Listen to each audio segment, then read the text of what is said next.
Reading books is very important in acquiring knowledge. However, for one to read books, someone needs to write them. But then writing a book, let alone a good one, is a skill. This is because the written word has power. Not only does it convey meaning, but it also elicits reaction from the reader. For aspiring writers, how does one even begin to put their thoughts on paper? What about getting published? Well, to discuss what appears to be the daunting task of writing a book, we are joined in studio by Raks Searekhoa, the Project Director and Spokesperson for the South African Literary Awards. Now, Raks, thank you for joining us. That's my pleasure. Tell us, why is writing books so important? I think it's very important, just like we talk about music, we talk about, painting. It's a form of expression of emotions or feelings. So with writing a book, it's even more important in that you leave a legacy of what you have done, and in that way, future generations can learn a lot from you. Now, you've been involved with the whole process of promoting writing for over 20 years now. Yeah, well, half my lifetime, yes. Exactly. and with this particular, let's come back to what is the process involved with writing a book? What does a writer have to do, and how does it happen? Well, I guess it starts off with a dream. There's something that you want to express, and then you sit down, put it, paper to pen to paper. Of course, we've got computers, we've got phones today, WhatsApp, Instagram, and those. Put them down, and then of course I always say, even if you are the best writer, in fact, best writers always have an editor. Yes. Next to them, they've got a proofreader. Sure. So make sure that once you are done with your thought processes, you put them down. Get another eye, even the third eye, onto what you have written, and then obviously get the editor to really, work on this, and later then go the publishing route. Yes. When you are advised so by the editor that your work is now ripe for for picking. Sure. Yes. I'm glad you brought about the notion of publishing, or the concept, because publishing, is another story altogether. You write the book, you may have a brilliant idea, you write the book, you've got it edited, etc. But how difficult is it to get your work published? It's difficult. It is easy. Okay. Yes. In that, obviously, if your work is good enough for publishing, people will lap it up. They'll go to publish it. But I guess, like music, musicians always complain that I've got the best CD and no one wants to sign me up, and then you have to get a publishing house. It's not difficult in South Africa. We do have an association of publishers, PASA. Yes. We have a number of independent publishers. Yes. Some people even go the self-publishing route. Yes. I would caution when it comes to the self-publishing that please approach it the same way as if you're going to take it to the publisher. Yes. Just do the writing. Yes.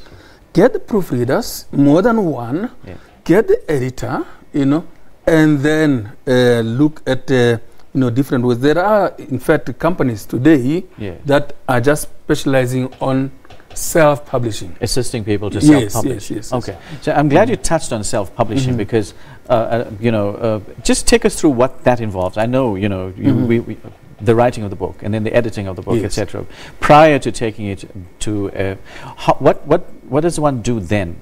Is it as easy? Self-publishing? Well, it's easy because you take stuff, you write it, and then the next thing you can go to any printing house and just get them to print it and then pay them. Yes.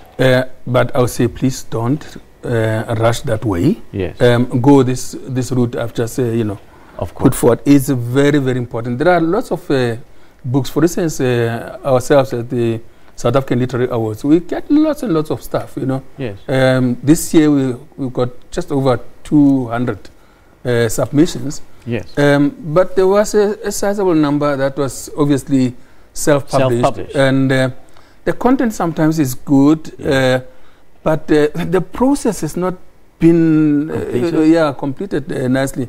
and people then tend to lose out. So then the final product, the book itself, suffers. It suffers, and then of course, you know, just going back to your question, the other thing will be to make sure that you got a good PR marketing for your work. Correct. And if you do self-publishing, you need to keep that in mind. Yes. That you may have to enter into agreements. Yes. With people who then help you with distribute and market your book. Yes. Yes. Mm-hmm. What does a writer make out of, let's say, when he approaches a publisher? Mm-hmm. What percentage on average does a publisher make, and what does a writer make?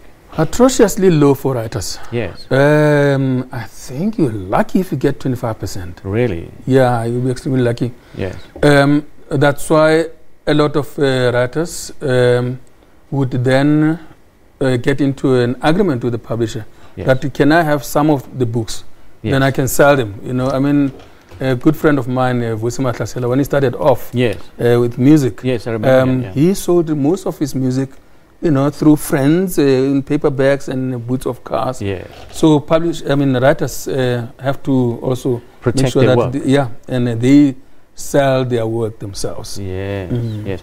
Now, Raks, let us talk about, you know, the passion of writing. You know, everyone wants to write and become famous and rich like J.K. Rowling, but not everyone's going to be as successful.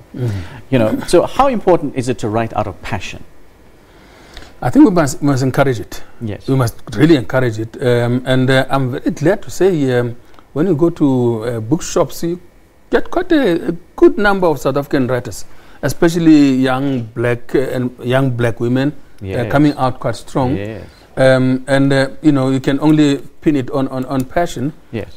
With passion, you know, you really express your innermost feelings and emotions. Yes. I'm speaking about this particularly because there was a time when writers in South Africa were concerned mainly with struggle writing or struggle literature. Yes. And a lot of it we encountered when we went to university, etc., etc., etc. But I can sense that there is a proliferation of writing in South Africa now that has moved away from that into more creative and more fictional space. I'm glad we passed that stage, but also that stage is actually seeping through the writing you find today. Yes. It may not be like in our day, Amanda, Viva, you know, kind of stuff, but it does seep through. People are touching on issues of today. You know, you talk about corruption, you talk about the environment, you talk about, you know, sexuality, gender, you know, issues of post-liberation time. You know, the liberators we had before, are they still our liberators today? Or are we our own liberators and help our liberators themselves to come to the new age? Yes. We're already talking about the fourth industrial revolution. Absolutely. You know, those kind of things, that's what we see, and we want to see more. Of course, in future writing. There's a little bit more critical work now of the you know, the current dispensation, where we are, etc., etc. There's also other kinds of discourses that have been floating around in the public domain about retelling the struggle history from certain perspectives and subverting some of that for whatever reasons there may be. So then there's a lot of writing, I'm sure, that's going to surface about correcting those imbalances. I'm very glad you know, you mentioned that. It's very important. You know, writing, you can never slot it in boxes. Yes. You know, it's got a you know, borderless kind of existence. Yes. Boundless. Now, Raks, let's come back to the literary awards. This is the 13th South African Literary Awards. It's taking place this week. Yes, on the So 6th. Tell us more about the event. Yeah, well, we together with the Department of Arts and Culture, who's been our partner from the beginning. When the Writers Associates approached the department, we got into this partnership to have the South African Literary Awards, which, as you know, it's got a number of categories. But the most proud moment for us is where we encouraged work to come in different languages, all our languages. So it's going to take place on the 6th at UNISA, and then also it will be preceded by the International African Writers Conference, and the lecture of that name International African Writers Day lecture will be given by Professor Kwesi Pra. And again, the conference, the theme is Liberating Africa, Writing and Reading in African Languages. So people who come to present their papers are encouraged to do so also in their original languages. And then later on the 6th in the evening, the ceremony, the award ceremony at UNISA, where we'll be giving the awards to people and then also introducing the new poet laureate. As you know, the last poet laureate, Professor Raks Searekhoa, passed away in January. Yes. And then, of course, there are two new categories, the novel and children's literature. So we hope to see you there. Oh, yes. No, most definitely we'll still try. Now, just a final question. For those who wish to enter the literary awards next year, what is the criteria? Well, I would invite people to, keep their eyes glued on www.sala.org.za. That's where you're going to get all the information there about the criteria, rules and regulations of submitting your work. It will be out around February, March. So, and then we also not only on our website, but we also publish it in newspapers, print, etc. And radio. Okay. Yes. Wonderful. Thank you very much for joining us. It's my pleasure. Raks Searekhoa, the Project Director and Spokesperson for the Southern African Literary Awards. We're going to